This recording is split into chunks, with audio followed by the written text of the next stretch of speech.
주님만을 사랑하고 주님만을 바라보는 것, 이것이 소망이고 이것이 우리의 삶인데요. 여러분, 확실한 일은 주님입니다. 가장 확실한 건 주님을 바라보는 것, 주님을 의지하는 것, 주님을 사랑하는 것.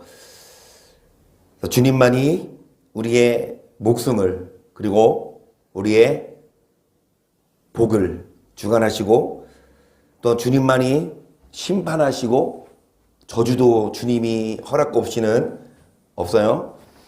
그래서 주님만을 의지하고 주님만을 바라보면 그 삶이 가장 확실하고 의미 있고, 그리고 가장 행복한 삶인 줄 믿습니다. 오늘도 주님만 의지하고 주님만 바라보기 위해 우리가 이 자리에 있어요.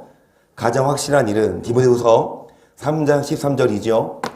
악한 사람들과 속이는 자들은 더욱 악하여져서 속이기도 하고 속기도 하나니, 그러나 너는 배우고 확실한 일에 거하라. 내가 네게서 배운 것을 알며 또 내가 어려서부터 성경을 알았나니, 성경 등이 너로 하여금 그리스도 예수 안에 있는 믿음으로 말미암아 구원에 이르는 지혜가 있게 하느니라. 모든 성경은 하나님의 감동으로 된 것으로 교훈과 책망과 바르게 함과 의로 교육하기 유익하니, 이는 하나님의 사람으로 온전케 하며 모든 선한 일을 행하기에 온전케 하려 함이니라.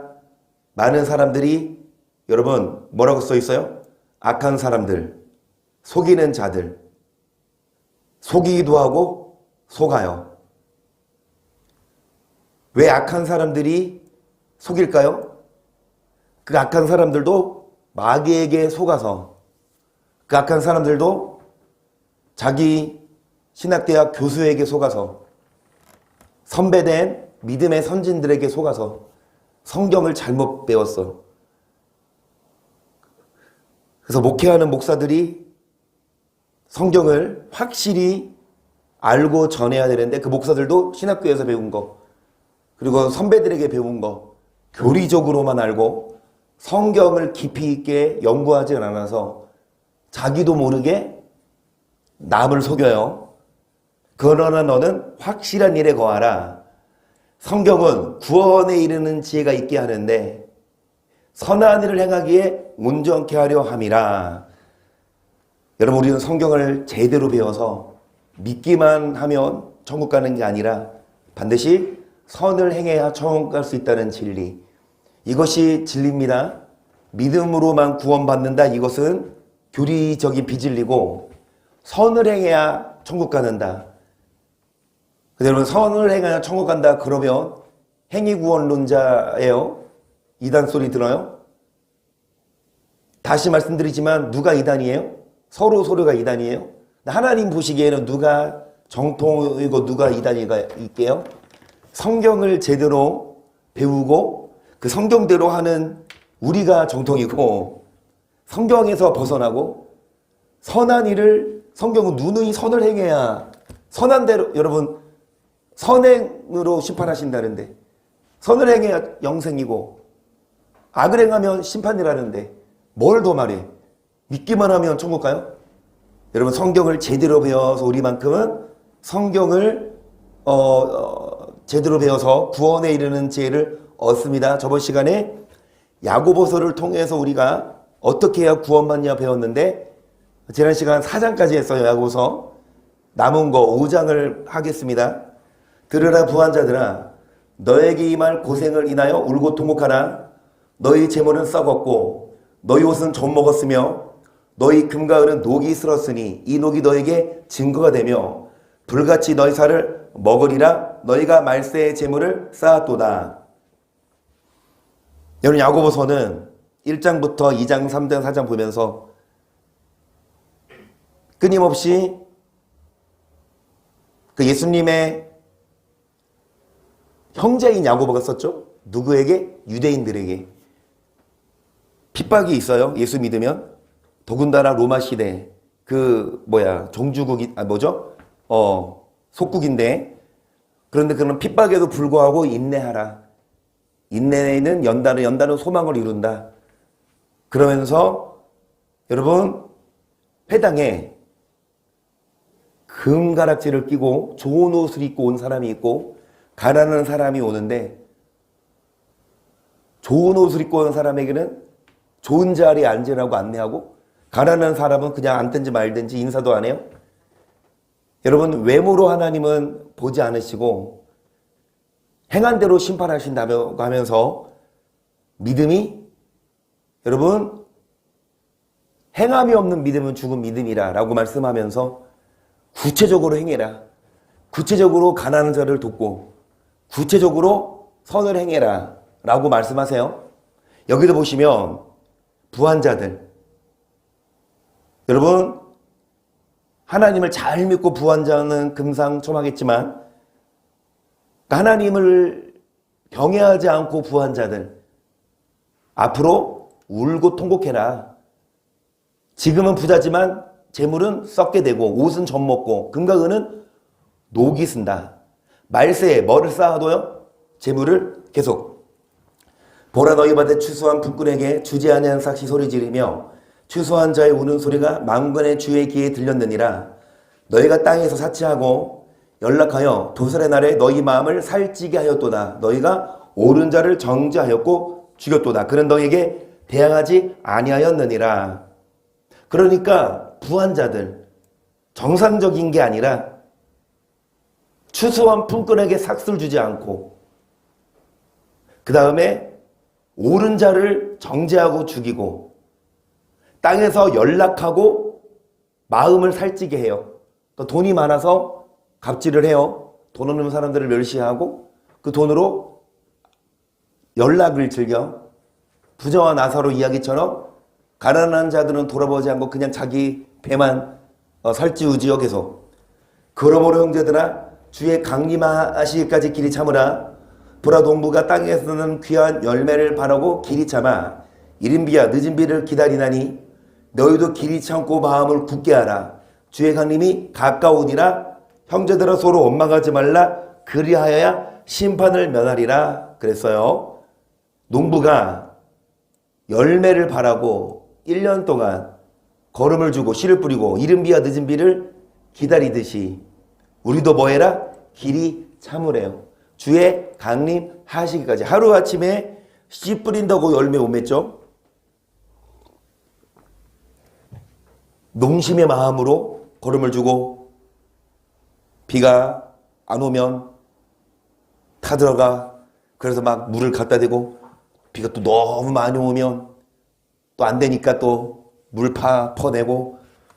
8절에 보시면 너희도 길이 참고 마음을 굳게 하래요. 주의 강림이 가깝다고 하시면서 서로 뭐 하지 말아라? 원망하지 말아라. 그리하여야 심판을 면한다. 주의 강림이 가깝다는 말은 심판이 가깝다는 말. 그래서 주의 강림이 가까울수록 심판이 가까운 게 아니라 주의 강림이 가까울수록 구원이 가깝도록 우리는 서로 원망하지 말고 우리는, 여러분, 길이 참고 마음을 굳게 하래요. 보라, 심판자가 문 밖에서 계시니라. 형제들아, 주의 이름으로 말한 선지자들로 고난과 오래 참음의 본을 삼으라. 보라, 인내하는 자를 우리가 복되다 하나니 너가 욥의 인내를 들었고 주께서 주신 결말을 보았거니와. 주는 가장 자비하시고 긍휼히 여기는 자시라. 고난, 오래 참음. 특히 누구? 욥의 인내를 들었고 결말을 보았거니와. 여러분, 계속해서 하시는 말씀이 심판자가 문 밖에서 계신데요. 주의 강림이 가깝대요. 그러니까 뭐 해라? 마음을 굳게 하고 참아라. 인내해라. 이 땅에서 많은 사람들이 부한자들, 돈을 벌려고 하고 또 돈을 벌면 뭐예요? 돈이 많을수록 어깨가 올라가고 돈이 많을수록 연락을 즐기고 돈이 많을수록 없는 사람들 도와주기보다는 그냥 아래 사람으로 보는데 우리들은, 여러분, 그 돈이 아니라 그 돈 곧 썩을 거예요? 놓고 갈 거예요? 우리들은 주의 강림을 기다리라. 심판이 가깝다. 그러면서 하시는 말씀이 서로 원망하지 말라고 하면서, 여러분, 오래 참으래요. 고난과 오래 참으래요. 욥의 인내. 욥, 하나님이 욥에게 고난을 주신 건 사단이 하나님께 욥을 혼내주자라고 한 게 아니라 하나님이 욥에게 허락하셨어요. 하나님이 사단에게 허락했어요. 너 욥을 뭐 해라? 건드려라. 아무리 사단이 참소해도 하나님이 허락 안 하시면 사단은 절대로 욥을 못 건드려요. 하지만 하나님 허락하셨기 때문에 욥의 자녀를 치셨고 물질을 치고 몸까지. 여러분, 욥에게 이렇게까지 고난을 주신 건 뭐냐? 결국엔 욥의 영혼을 구덩이에서 올리려고. 새 친구들이 아무리 얘기해도 욥이 못 깨달으니까 마지막에 엘리우 그 친구가 나서서 이제 해석을 해주죠. 그제서야 욥은 깨닫고 회개합니다. 아니, 그래도 회개 안 했나? 하나님이 나타나서야 욥이 회개했나? 엘리우가 하는 말도 그냥 욥이 그냥 듣고 흘렸나? 나중에 하나님 나타나시나? 너는 허리를 묶고 내가 하는 말을 대답하라. 내가 하늘을 지을 때도 어디 있었냐? 바다에 그 깊숙이 여러 생물을 지을 너 뭐 했냐? 욥이 대답을 못해요. 우리는 눈앞에 있는 것만 좋은 거 주시면 해우고 좀 뭘 가져가시면 원망. 욥도 처음 그랬거든요. 주시니도 여호와시요 가져가시도 여호와시니. 여러분, 욥도 처음에 그렇게 고백했는데 나중에는 자기 생애를 저주하고 하나님을 원망하기보다는 하나님을 그냥 악한 자로 치닫잖아요. 하나님은 그러면 안 된다고. 나 같은 사람한테 이런 고난 주면 그건 아니라고. 자신의 의로움을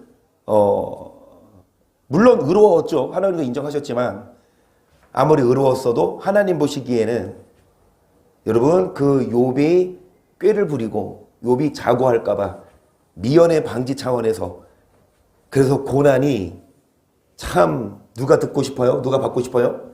의로웠던 욥에게도 하나님은 고난을 내리실 필요가 있었는데 우리에게도 고난을 주십니다. 뭐 하려고? 결국엔 우리 영혼을 건지려고. 그 하시는 말씀이 뭐예요? 쓰잘데기 없는 거 바라보지 말고 하나님을 천국을 바라봐라. 많은 사람들이 천국을 소망 안 두고 그냥 이 땅에서 그냥 어떻게 하면 잘 먹고 물론 잘 먹고 잘 살 연구해야지. 경기가 안 좋고 힘드니까 더 어떻게 하면 더 회사를 잘 운영할지 연구하고 몰두해야 되지만 여러분 그래서 잘 되면 뭐 이제 막 어깨 피고 또 안 되면 어깨 축 늘어지고 어떤 사람들은 막 자살하고 그래요. 기준이 어디냐? 하나님께 있지 않아서요. 하나님은 욥에게도 하나님께 기준을 둬라. 천국을 바라봐라. 이 땅 아무리 부자로 산다 하더라도 이 땅에 소망 두지 말고 다 두고 갈 거다. 이게 그 말이에요. 야고보서 5장에 부한 자들. 욥도 부했잖아요. 여러분 아무리 부해도 죽어요. 죽음 후에는 한 푼도 못 가져가요. 그러니까 그 자신의 부, 명예 그거에 치신치 말고 여호와를 바라보게끔 욥을 훈련하셨습니다. 계속 내 형제들아 무엇보다도 맹세하지 말지니 하늘로나 땅으로나 아무 다른 것으로도 맹세하지 말고 오직 너희의 그렇다 하는 것은 그렇다 하고 아니라 하는 것은 아니라 하여 조장함을 면하라. 너희 중에 고난당하는 자가 있느냐? 저는 기도할 것이요 즐거워하는 자가 있느냐? 저는 찬송할지니라. 너희 중에 병든 자가 있느냐? 저는 교회의 장로들을 청할 것이요 그들은 주의 이름으로 기린을 바르기 위하여 기도할지니라. 믿음의 기도는 병든 자를 구원하리니 주께서 저를 일으키시리라. 혹시 죄를 범하였을지라도 사하심을 얻으리라. 이러므로 너희 죄를 서로 고하며 병 낫기를 위하여 서로 기도하라. 의인의 간구는 역사하는 힘이 많으니라. 엘리야 우리와 성적이 같은 사람이로되 저가 비 오지 않기를 간절히 기도한 즉 3년 6개월 동안 땅에 비가 아니오고 다시 기도한 즉 하늘이 비를 주고 땅이 열매를 내었느니라. 내 형제들아 너희 중에 미혹하여 진리를 떠난 자를 누가 돌아서게 하며 너희가 할 것은 죄인을 미혹한 길에서 돌아오게 한 자가 그 영혼을 사망에서 구원하며 허다한 죄를 덮을 것이니라 라고 하면서 야고보서는 끝납니다. 여러분 이 믿음의 기도 어떤 자의 기도? 의인의 기도거든요. 여러분 의인의 간구가 역사하는 힘이 많아요. 우리가 악을 행하고 내 맘대로 살고 기도하면 하나님 그 기도 안 들으세요. 여러분 정말 말씀대로 살고 의를 행해야 그 기도가 응답이 되지. 그러면서 너희 중에 진리를 떠난 자를 돌아서게 하며 죄인을 미혹한 길에서 돌아서게 하는 자가 그 영혼을 사망에서 구원하며 허다한 죄를 덮을 것이라. 누가 죄인입니까? 여기 보시면 진리를 모한 자, 떠난 자라고 했어요. 여러분 교회 다녀도 진리를 떠난 자 많아요. 예배 드리고 심지어 목사를 하더라도 죄인 많아요. 진리를 떠난 자. 안 믿는 사람들을 교회 다니다가 안 다니는 사람들을 다시 인도하는 거 이것만이 아니라 교회는 잘 다니고 있고 예배는 잘 드리고 심지어 목회를 해도 큰 교회를 해도 여러분 진리를 떠난 자, 그 죄인을 돌아서게 해. 끊임없이 우리는 말씀으로 진리에 바로 서도록 교회 다니고 있다, 예배 드린다. 그러니까 전도하기 제일 힘든 사람이 누군지 아세요? 교회 다니는 사람. 안 믿는 사람들은 그래도 전도할 수 있어요. 근데 나 교회 다녀요. 나 교회 다니니까 나한테 전도할 필요 없다 이거지. 그러니까 자기가 교회 다닌다는 거야. 그 교회 다니는 사람을 어떻게 전도해? 우리 교회로 오세요? 뭐 신천지도 아니고, 그치? 야, 너네 교회 다니면 다 지옥 가. 야, 우리 교회로 와야 돼. 그래야 천국 가. 그러면 어떻게 돼요? 신천지지 뭐야 이게. 야, 우리 교회에 와야 천국 가. 이럴 수 있어 없어요? 그러면 내가 다니는 교회는 지옥 가냐? 여러분, 만약에 대형 교회가 있다고 해봐요. 한 10,000명 있다고 해보자. 10,000명 성도가 다 지옥 갈까요? 우리 교회는 지금 몇 명이에요? 애들까지 해서 한 30명은 안 돼. 한 26, 7명? 어쨌든 30명으로 보자. 우리 교회 30명인데 우리 교회는 몇 명 천국 갈까? 한별은 천국 가겠지? 화요일날 교회 왔으니까? 여러분 지금 여기 성전에 한비 혼자 있어요?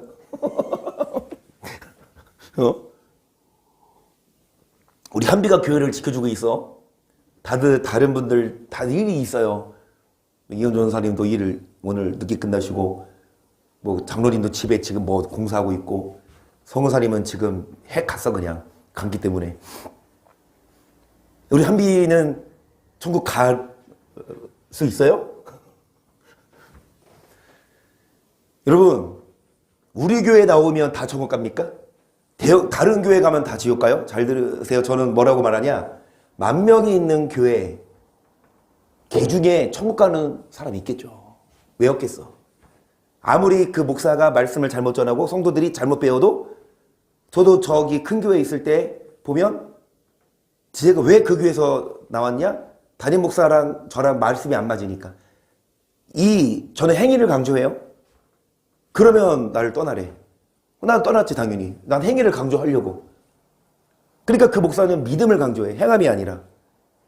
근데 그럼에도 제가 3년 있으면서 그 교회, 큰 교회도 제적선 한 1,000명 됐는데 그 교회도 성도님들을 보면 진짜 막 금식하면서 성경을 막 매일 읽고 은혜를 사모하시는 분이 있어요. 아무리 큰 교회 담임 목사님이 말씀을 잘못 가르쳐도 정말 하나님을 사랑하고 말씀 안에 거하려고 그러고 그렇게 하시는 분 당연히 천국 가지.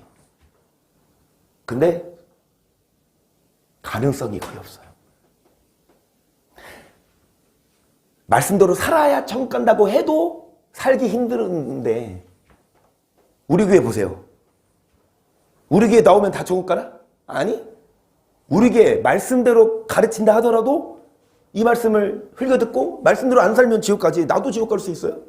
바울처럼? 바울이 뭐라 그래요? 바울이 지옥 갔다는 얘기가 아니라 바울이 뭐라 그래? 내가 복음을 전하지만 내가 복음을 참여하는 이유, 내가 복음을 전하는 후에 내가 뭐 받을까 봐? 버림받을까 봐 두렵기 때문에 나는 내 자신을 쳐다 복종시킨다 그랬거든요. 아무리 이 복음을 알고 전한다 하더라도 이대로 안 살면 지옥 가요. 그러니까 우리 교회라 하더라도 이 교회에 다닌다, 말씀 있는 교회에 온다 하더라도 말씀대로 안 살면 지옥 가고, 말씀 없는 교회에 다닌다 하더라도 본인 스스로 말씀대로 살면 그 사람을 천국 가지. 근데 가능성이 희박하지. 여러분, 교회 안에 죄인들이 많아요.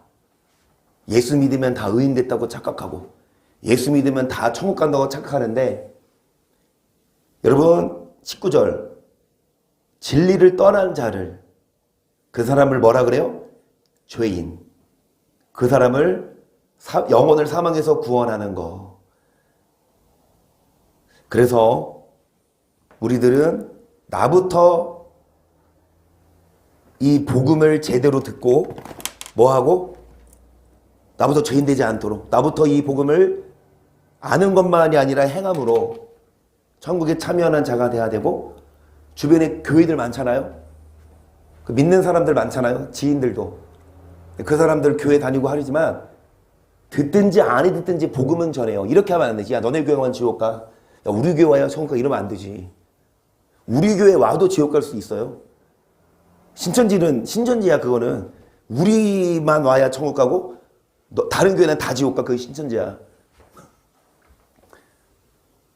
뭐라고 얘기해야 되냐? 교회 다닌다고 다 천국 가는 게 아니다. 너네 교회나 우리 교회나 마찬가지지만 그래도 말씀을 제대로 가르쳐주는 교회에 다녀야 되지 않겠냐.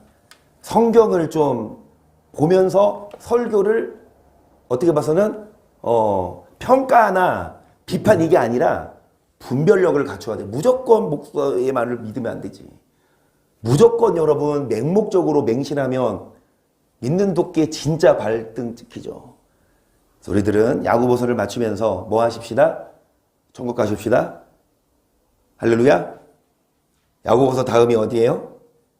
베드로전서예요. 오늘 베드로전서 1장을 할까 모르겠는데 베드로전서는 어떤 배경인지 함께 우리 좀 볼게요.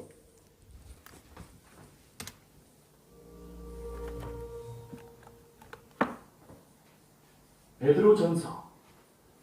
베드로는 예수님을 처음 따르게 되었을 당시에 이름이 시몬이었고 12제자 중 한 명이었는데요. 그가 예수님을 메시아로 고백했을 때 예수님이 이름을 게바로 바꿔주셨습니다. 그 뜻은 아람어로 반석이며 후에 헬라어로 번역하여 페트로스 또는 베드로가 됩니다. 예수님은 그가 사도들의 초대 지도자가 되어 예루살렘의 메시아 공동체를 이끌 거라고 약속하셨는데 그 약속은 그대로 실현되었죠.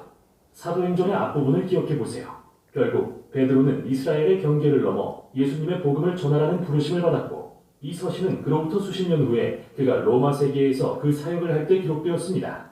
우리는 이 서신의 결론에서 베드로는 그가 바벨론이라고 부르던 로마에 있다는 것과 실은 이 서신을 그의 동료인 실루아노라는 사람에게 위탁해서 작성했다는 사실을 알게 되는데요. 이는 지금의 터키인 로마 제국의 소아시아 지역에 있는 여러 교회들에 보낸 회람용 서신이었습니다. 베드로는 주로 이방인 출신의 이 그리스도인들이 박해받고 있다는 것을 알게 됩니다. 그들은 그리스인과 로마인 이웃들의 적대와 괴롭힘에 직면해 있었죠. 그래서 베드로는 고난 가운데 있는 그들을 격려하고자 이 서신을 썼으며 이는 서신의 구조와 주제를 설명하는 데 도움이 됩니다. 서신은 인사로 시작한 뒤 하나님을 찬양하는 시적인 노래로 이어집니다. 여기에서 그는 본론에서 살펴볼 핵심 주제들을 소개하는데 먼저 그는 박해받는 이 그리스도인들에게 새 가족으로서의 정체성을 확인시킵니다. 이어 그들이 고난을 예수님을 증거하는 기회로 여길 수 있도록 도와줌으로써 그들이 미래의 소망에 집중하도록 합니다. 자, 그럼 이제부터 이 조각들이 어떻게 맞춰지는지 봅시다. 베드로는 서두에서 하나님의 택하심을 입은 백성이자 온 세상에 나그네 된 이 교회들에게 인사합니다. 그는 줄곧 이 서신의 수신자가 이방인 그리스도인들이라는 것을 분명히 밝힙니다. 하지만 여기서 그는 그들을 묘사하면서 어떻게 하나님이 역시 나그네요 방랑자였던 아브라함의 가족, 즉 이스라엘 백성을 택하셨는지에 대한 구약 구절들을 사용합니다. 이는 베드로가 서신 전반에 걸쳐 반복하는 핵심 전략으로서 그는 이 고난받는 이방인 그리스도인들이 예수님을 통해 이제 아브라함의 가족의 일원이 되었다는 것을 알기 원합니다. 그들도 그와 같이 오해받고 홀대받으며 약속의 땅에 있는 본향을 찾고 있는 나그네들이라는 사실을 말이죠. 베드로는 이 생각을 서두의 노래에서 이어갑니다. 그는 예수님의 부활과 성령의 능력으로 사람들을 거듭나게 하시고 산소망을 주신 하나님을 찬양합니다. 하나님은 온 인류를 예수님이 중심이 된 새 가족으로 초대하고 계십니다. 하나님의 사랑받는 자녀라는 새 정체성과 예수님이 왕으로 다시 오실 때 세상이 하나님의 사랑으로 거듭날 것에 대한 새 소망을 가진 가족으로요. 또한 이 소망을 가진 사람들에게 고난과 핍박이 사실 뜻밖의 선물인 이유는 마치 단련하는 불처럼 거짓 소망과 동요를 태워 없애고 우리에게 본향과 소망을 기억하게 하기 때문이죠. 그래서 역설적으로 인생의 환난은 실제로 우리의 믿음을 깊어지고 더욱 순전하게 만듭니다. 여기서부터 베드로는 서신의 본론으로 넘어가서 이 모든 생각들을 더욱 깊이 살펴보게 됩니다. 그는 먼저 하나님의 백성이 갖는 새 가족의 정체성이라는 주제를 전개합니다. 그는 이스라엘 민족에 대한 유명한 구약의 이미지들을 이방인 그리스도인들에게 적용합니다. 이집트를 떠난 이스라엘 백성처럼 그들 역시 허리를 동이고 과거의 삶의 방식을 뒤로한 채 새 미래로 나아가야 합니다. 그들은 이제 하나님의 거룩한 백성이며 광야를 지나는 여정 중입니다. 그들은 새로운 출애굽 백성으로서 궁극적인 유월절 어린 양이신 예수님의 피로 구속되었습니다.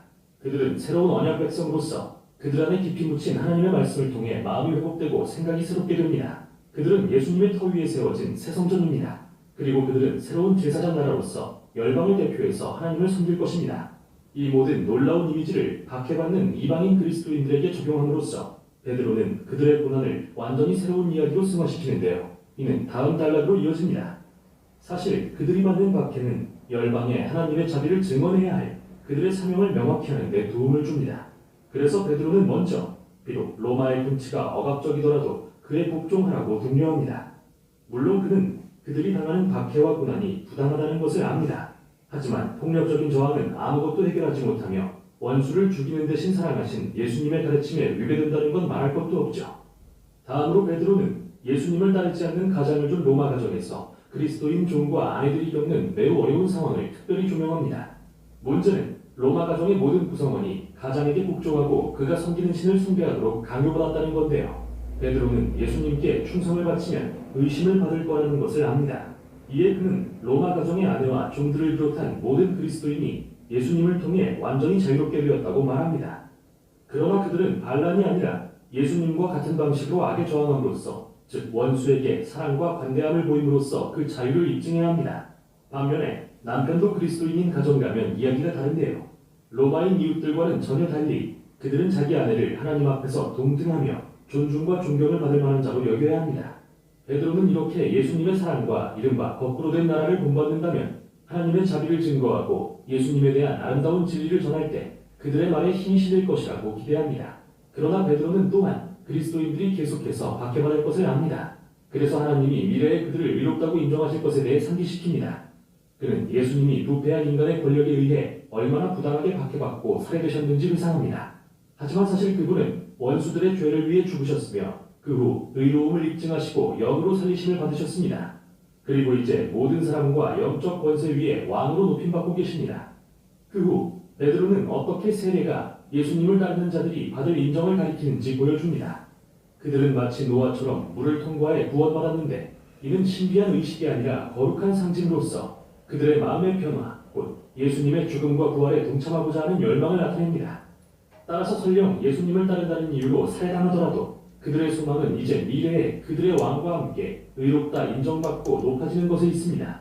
이제 베드로는 마지막 단락으로 넘어갑니다. 그는 예수님이 제자들에게 나 때문에 박해받는 것을 명예와 기쁨으로 여기라고 하셨던 말씀을 떠올립니다. 그런 다음 교회 지도자들에게 이 고난받는 그리스도인들을 돌보고 예수님이 제자들에게 하신 것처럼 그들을 섬기라고 권면합니다. 그리고 끝으로 베드로는 이 그리스도인들에게 그들이 맞서고 있는 진짜 원수가 누구인지 상기시킵니다. 이는 단순한 문화적 또는 정치적인 적대가 아닙니다.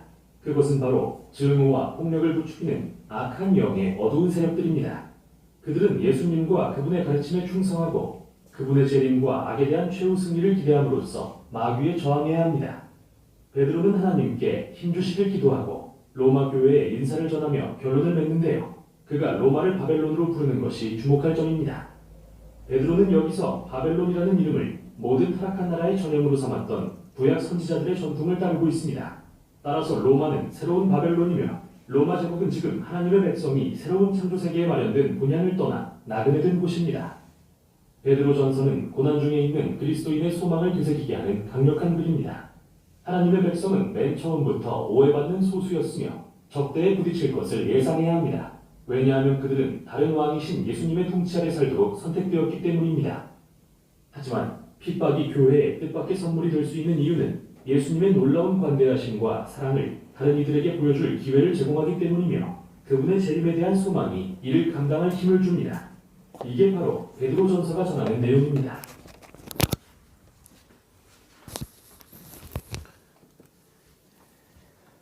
베드로서도 역시 로마 박해 시대 때 베드로가 제자들이 썼죠. 베드로는 5대 황제, 네로 황제 때 순교하거든요. 그러니까 계속해서 이제 박해, 그러니까 유대인들이 속국이니까 박해를 받지만 더더군다나 예수님을 왕으로 모셔요. 그 로마의 황제를 왕으로 섬겨야 되는데 그렇지 않고, 우리가 종말로 나누듯이 로마는요 4번째 머리입니다. 그리고 로마 시대 이후에 로마가 2개로 나누어지고 프랑크 왕국 클로비스를 통해서 카를루스 대제, 샤를마뉴를 위시하여 신성 로마 제국이 세워지고, 천년이 지난 후에 나폴레옹이 자기가 황제가 되려는 꿈을 꾸지만 무산되죠. 이게 5번째 머리고, 그럼 이제 6번째 머리 지금이에요. 7번째 머리가 올라올 건데, 여러분 로마 시대 때 믿는 자들이 핍박을 받은 것처럼 앞으로 우리 시대 때도 예수님 믿기 때문에 핍박을 받을 수 있어요. 마지막 때가 되면 이제 사람들이, 특히 이제 적그리스도가 서서히 자기 머리를, 본색을 드러내죠. 그 로마 시대 때 속국을 관할한 것처럼 이 적그리스도가 모든 세계의 정치, 경제, 교육, 그 다음에 경제권까지 다 장악해서 거기에 순응하지 않으면, 여기도 우리 설명했듯이 우리는 만왕의 왕이신 예수님께 무릎을 꿇어야 되는데 그 시대 왕에게 무릎을 안 꿇기 때문에 핍박이 와요. 타협하면 핍박 없거든요. 하지만 우리는 절대로 타협하면 안 되고 예수님께만, 그러니까 예수님을 기다려야 되고 예수님께만 소망 두고, 예수님 오실 때까지 우리는 뭐하냐? 인내하고 기다려야 된다. 어떤 핍박이 오더라도. 1장부터 살펴봅니다. 예수 그리스도의 사도 베드로는 본도, 갈라디아, 갑바도기아, 아시아와 비두니아에 흩어진 나그네, 곧 하나님 아버지의 미리하심을 따라 성령의 거룩하게 하심으로 순종함과 예수 그리스도의 핏부림을 얻기 위하여 택하심을 입은 자들에게 편지하노니 그랬어요. 그러니까 베드로가 쓴 편지인데 어떤 자들에게? 성령의 거룩하게 하심으로 순종함과 예수 그리스도의 핏부림을 얻기 위해 택하심을 입은 자 2가지. 예수 그리스도의 피만 있지 않고 뭐도 있습니까? 순종도 따라야 돼요. 성령의 거룩하게 하심으로 성령을 받아야 되니까, 그러니까 예수 피를 믿는 것만이 아니라 성령을 받아서 우리는 순종도 해야 되지. 여기서 은혜야 평강이 너에게 더욱 많을지어다. 찬송하리로다 우리 주 예수 그리스도의 아버지 하나님이 그 많으신 긍휼대로 예수 그리스도의 죽은 자 가운데서 부활하심으로 말미암아 우리를 거듭나게 하사 산소망 있게 하시며. 여러분, 산소망, 여기 베드로 시대 때 핍박이 있어요. 환난이 있어요. 하지만 그 소망을 잃지 말은 것처럼 우리들도 이제 앞으로 어떤 환난이 와도 하나님께 소망을 둬야 되지. 천국을 바라보며 핍박을 견뎌야 되지. 여기 베드로 전후서의 수신자가 우리일 수 있어요. 앞으로 이제 핍박을 견뎌야 될. 그래서 산소만 있게 하시며 썩지 않고 더럽지 않고 새하지 아니하는 기업을 있게 하시다니 곧 너희를 위하여 하늘에 간직하신 것이나 너희가 말세에 나타내기로 예비하신 구원을 얻기 위하여 믿음으로 말미암아 하나님의 능력으로 보호하심을 입었나니. 아멘. 여러분, 말세에 나타내기로 예비하신 구원을 뭐하기 위해? 얻기 위해 그랬어. 그러니까 이제 천국에 최종적으로 들어가기 위해서 썩지 않고 더럽지 않고 세하지 아니하는 하늘에 간직하신 그 기업을 얻기 위해, 즉 말세에 나타내리고 예비하신 구원을 얻기 위해 뭐는 있다? 잠깐 시험이 있다. 6절 보시면 그러므로 너희가 이제 여러 가지 시험을 인하여 잠깐 근심하게 되지 않을 수 없었으나 오히려 크게 기뻐하도다. 너희 믿음의 시련이 불로 연단하여도 없어질 금보다 더 귀하여 예수 그리스도에 나타나실 때에 칭찬과 영광과 존귀를 얻게 하려 함이라. 예수님 다시 오실 때, 아까 야고보서에서도 말씀처럼 주의 강림이 가깝다. 그러니까 뭐 해라? 더 참아라. 마음을 굳게 하라. 오래 참아라. 인내해라. 여러분, 결국엔 우리는 주님 다시 오실 날, 내지는 우리가 주 앞에 서는 날, 그때까지 뭐 해야 해요? 천국에 들어가기 위해, 주 앞에 설 때 칭찬과 영광과 존귀를 얻기 위해 시련을 통해 우리를 불로 연단하신다. 그래서 결국엔 말세에 나타내기로 예비하신 구원을 얻게 하신다. 우리에게 환난이 올 때 뭐라고 생각해야 되냐? 나 정말 천국 합당한 자가 되게 하려고 이 환난을 주시는 거구나. 나를 천국에 들어가게 하기 위한 어떻게 봐서는 과정이구나 생각을 하면서 참아야 되지.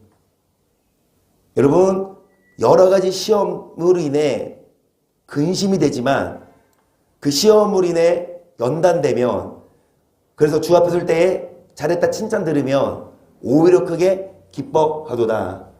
마치 운동선수들이, 손흥민 보셨어요? 16강전 사우디전 지고 있었어.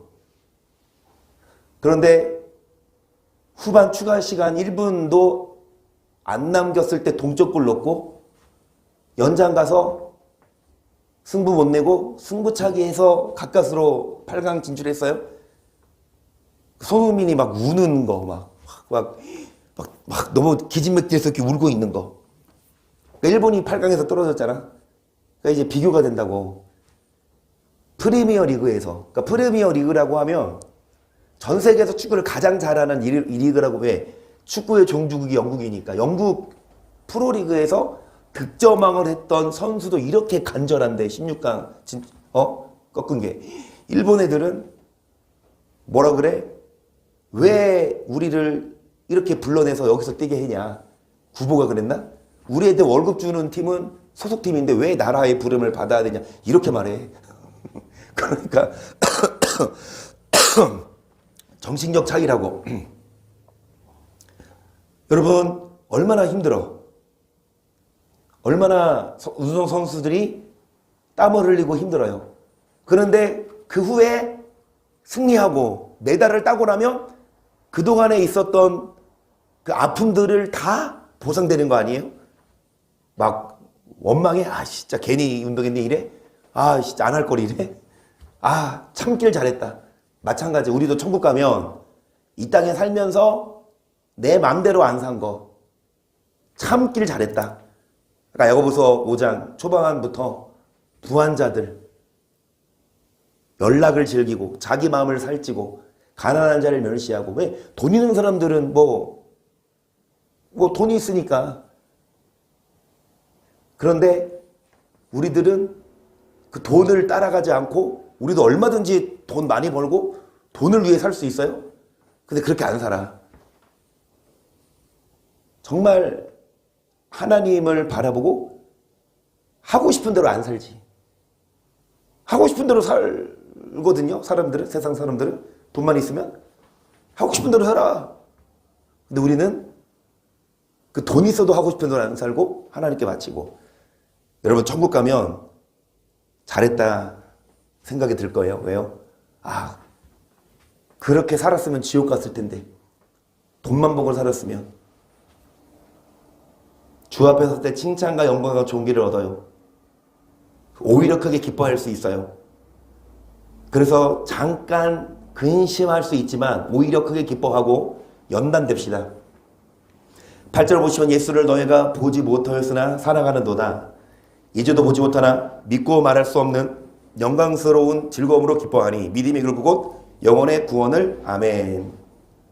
결국은 영혼의 구원이에요. 이걸 받아야 돼.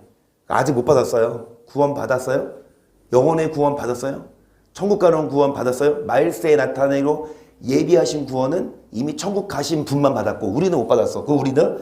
우리도 이제 이 믿음의 결국 꼭 영혼의 구원, 말세에 나타내기로 예비하신 썩지 않고 더럽지 않고 쇠하지 아니하는 하늘의 간직하신 기업을 얻기 위하여 우리들은 시험을 참아야 되고 그 시험을 통해 나를 다듬어야 되고 연단돼야 되고 10절 보시면 이 구원에 대하여는 너에게 임할 은혜를 예언하던 선지자들이 연구하고 부지런히 살펴서 자기 속에 계신 그리스도의 영이 그 받으실 권한과 후에 얻으실 영광을 미리 증거하여 어느 시 어떠한 때를 지시하시는지 상고하니라. 무슨 구원에 대하여서? 영혼의 구원에 대하여. 무슨 구원에 대하여? 말세 5절에 말세에 나타내기로 예비하신 구원. 여러분, 이 천국에 들어가는 구원에 대하여서 선지자들이 연구하고 살펴서 성경이 기록했어요. 그러니까 이 성경은 여러 선지자들이 연구하고 물론 하나님이 감동하셔서 하나님의 감동으로 저자들이 성경을 썼지만 그 성경의 저자들이 연구하고 부지런히 살폈어. 뭐에 대해서?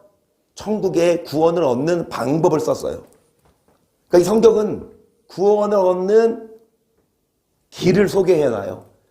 어떻게 하면 천국 가냐? 이 성경은 그거를 말하고 있어요. 그래서 11절 보시면 예수 그리스도의 고난과 후에 얻으실 영광을 증거하고 상고했다. 예수님도 여러분 아들이라도 고난을 회피하지 않았고 아들이라도 순종함을 배웠다. 하물며 우리도 천국 가려면 뭐 해야 돼요? 성경은 어떻게 하면 천국 간다고 나와요. 예수님처럼 고난을 십자가를 지는 자, 예수님처럼 여러분 고난에 순종해야 천국 간다고 말씀해요. 그냥 예수님이 그냥 우리 딱 들어서 천국으로 인도해 주신 게 아니라 예수님 십자가 지신 예수님을 따라 우리도 십자가를 지고 고난을 참고 인내해야 12절 이 섬긴 바가 자기를 위한 것이 아니요 너희를 위한 것임이 계시로 알게 되었으니 이것은 하늘로부터 보내신 성령을 힘입어 복음을 전하는 자들로 이제 너희에게 구한 것이요 천사들도 살펴보기 원하는 것이라. 그러므로 너희 마음의 허리를 동이고 근신하여 예수 그리스도에 나타나실 때 너에게 가져올 은혜를 온전히 바랄지어다. 너희가 순종하는 자식처럼 이전 알지 못할 때에 줬던 너희 사역을 본받지 말고 오직 너희를 부르신 거룩한 자처럼 너희도 모든 행실에 거룩한 자가 되라. 여기 그러므로라 그랬어요. 그러면 그러므로 뭔 말이에요? 천국에 들어가는 구원을 얻으려면 말세에 나타내기로 예배하신 구원, 믿음의 결국 영혼에 우리 지금 믿고 있죠? 근데 믿음의 결국 지금도 중요하지만 앞으로가 더 중요해. 여러분 지금보다 앞으로 더 잘 믿어야 돼요. 지금보다 앞으로를 보셔. 그래서 믿음의 결국 영혼의 구원을 얻기 위해 근신하고 여러분 마음의 허리를 동여서 은혜를 바라요. 근신하지 않으면 바랄 은혜가 없어요. 심판이지. 주님 강림하실 때 어떤 자들은 그게 은혜의 날이지만 어떤 자들은 심판의 날이라니까요. 어떤 자 허리를 동여매는 자. 집에 편이 있어. 그럼 허리를 동여매 아니면은 그냥 편한 잠옷 입고 있어요? 그치? 여러분 일을 하러 나가거나 사회생활로 나갈 때 옷을 그냥 막 잠옷 입고 나가? 교회 볼 때 여러분 우리는 지금 잠옷을 입고 편히 있을 때가 아니라 허리를 동여맬 잠옷은 어디 가서 입자? 천국 가서 입자. 흰옷 입어야 천국 가는 것만이 아니라 그러니까 물론 흰옷 입으면 천국 가죠. 그러면은 천국 가면 흰옷을 뭘로 바꿔줘? 잠옷으로 바꿔줘. 그러니까 잠옷은 천국 가서 입자고. 근데 지금은 무슨 옷 입어야 돼요? 허리를 동여매고 근신하는 옷을 입어야 되고 지금은 흰옷을 입어야 되고 지금은 잠옷 입으면 안 돼. 지금 집에서 잠옷 입고 있으신 분들 회개하시고 여러분 순종하는 자식처럼 뭐를 따라가지 말고 사욕을 모든 행실에 거룩한 자가 되라. 13절 그러므로 그러니까 천국 가고 싶거든. 허리를 동여매고 2절에 줬던 사욕을 따라가지 말고 거룩한 자가 되라 계속. 기록하였을 때 내가 거룩하니 너희도 거룩할지어다 하셨느니라. 외모로 보시지 않고 각 사람의 행위대로 판단하시는 자를 내가 아버지라 부른즉 너희의 나그네로 있을 때를 두려움으로 지내라. 또 나오잖아요. 행위대로 판단하신다. 왜 우리가 거룩하게 살아야 돼요? 예수 믿으면 자동으로 거룩해집니까? 그렇죠. 예수님 믿고 회개하고 세례받고 그때는 거룩하죠. 근데 그 거룩이 계속 유지되냐고. 내가 뭐 하지 않으면, 죄와 싸워 피 흘리기까지 싸우지 않으면 거룩해지지 않아요. 아무리 예수님이 내 옷을 희게 빨아주셨어도 내가 또다시 더럽히면 옷이 또 더럽혀져. 그래서 여러분, 왜 우리가 거룩하게 살아야 돼요? 예수 믿기만 하면 되는 게 아니라 왜 거룩하게 살아야 돼요? 행위대로 뭐 하신다? 판단하신다. 나그네다.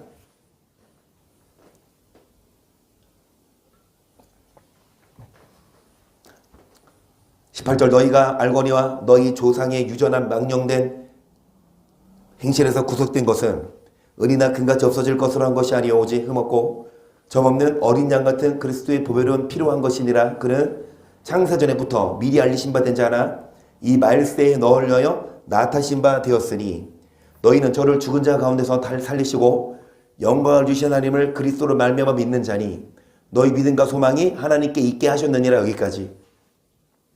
예수 그리스도의 무엇으로 말미암아?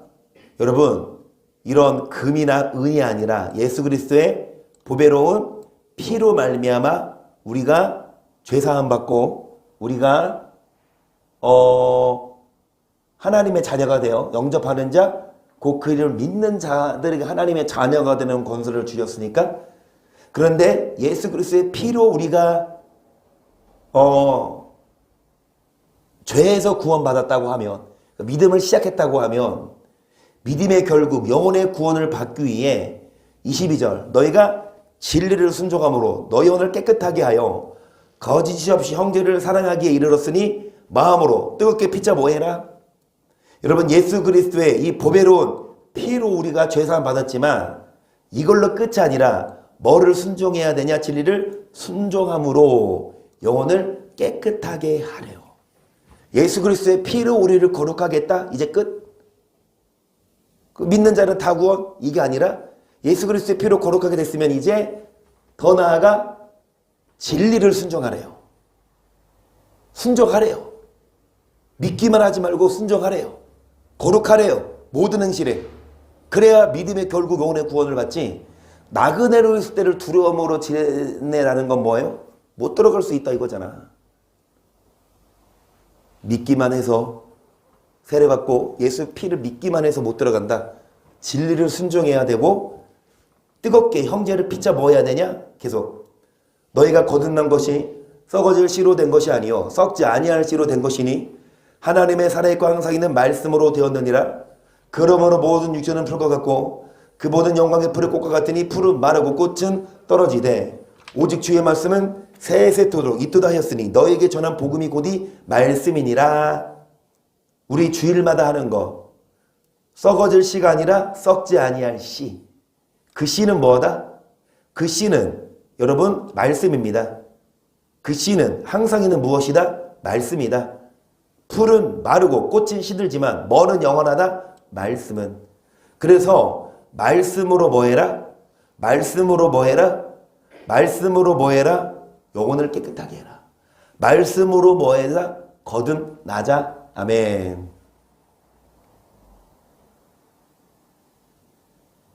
저는 성경을 보면 이게 보이거든요.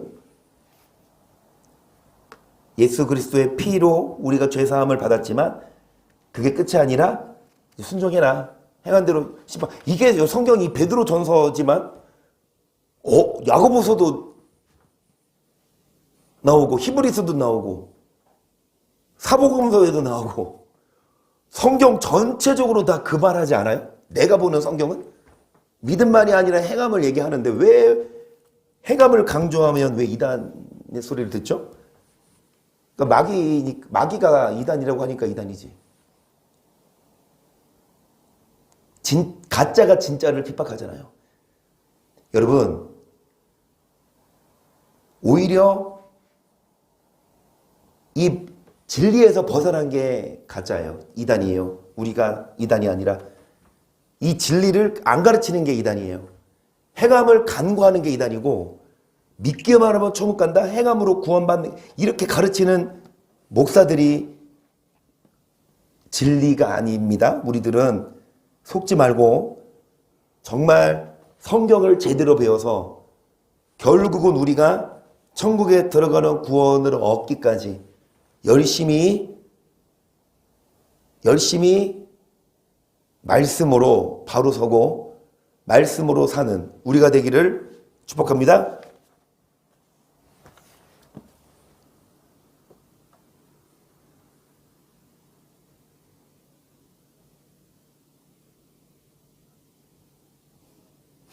불은 마르고 그 찬양이 없네.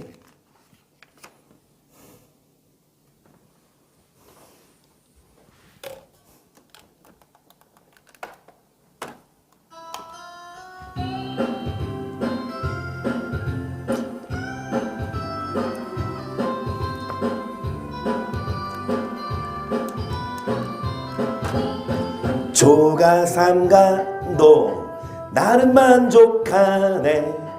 값진 재물도 내겐 없지만 앞으로 내가 하늘나라에 가면 수남근 길을 거닐겠네. 내게는 하늘 거기에 소망을 둡니다. 영광의 빛이 찬란한 그곳, 그 날이 오면 다시 방황치 않고 수남근 길을 거닐겠네. 나 가난해도 외롭지 않네. 천국길 가니 실망 없다네.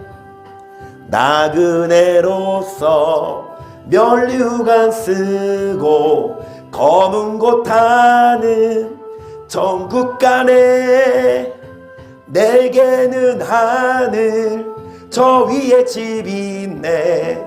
햇빛 비치고 찬란한 그곳, 그날이 오면 다시 방황치 않고 수남근 길을. 그래서 천국의 소망을 두고 천국을 바라보면서 영혼의 구원을 얻기 위해 말씀으로 거듭나고 어떤 환난과 핍박이 와도 허리를 동여매고 인내하고 승리합시다. 죄 많은 이 세상은 내 집안이네. 내 모든 보안은 저 하늘에 있네. 저 천국 문을 열고 나를 부르네. 나는 이 세상에 정들 수 없도다. 오 주님 같은 친구 없도다. 저 천국 없으면 난 어떻게 하나. 저 천국 문을 열고 나를 부르네. 나는 이 세상에 정들 수 없도다. 저 천국에서 모두 날 기다리네. 내 주 예수 피로 죄 씻음 받았네.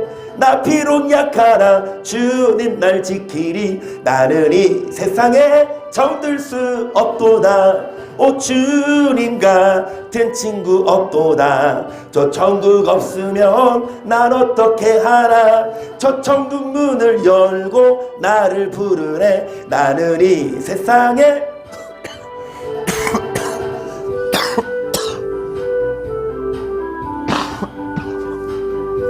외치는 성도들의 기쁜 찬송 하늘 울려. 나는 이 세상에 정들 수 없도다. 천국의 소망을 두고 이 땅의 부귀 영화 지심치 말고 주님을 의지하고 주님만 바라보며 주님 나라 합당한 자가 되게 하소서.